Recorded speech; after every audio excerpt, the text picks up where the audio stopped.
This is a generator hooked up to a little light bulb.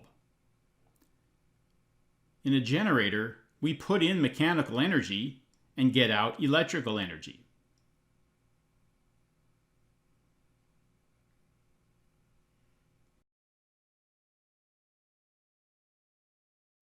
Now I'm going to hook this generator up to a motor.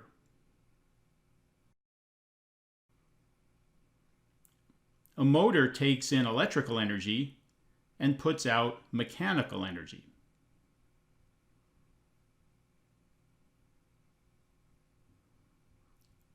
On the left is the generator, and the electric energy is going to go into the motor.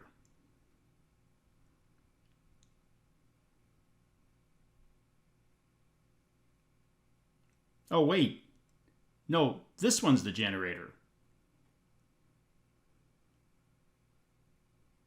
Which one is the generator and which one is the motor?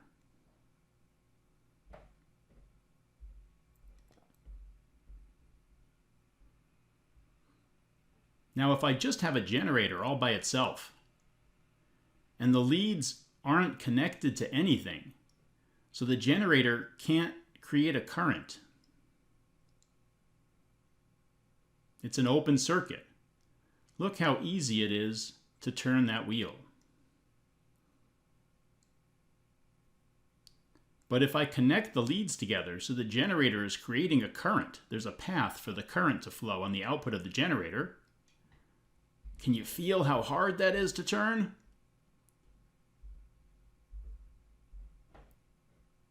It's very difficult to turn that generator. Disconnect the leads. Easy to turn. No resistance.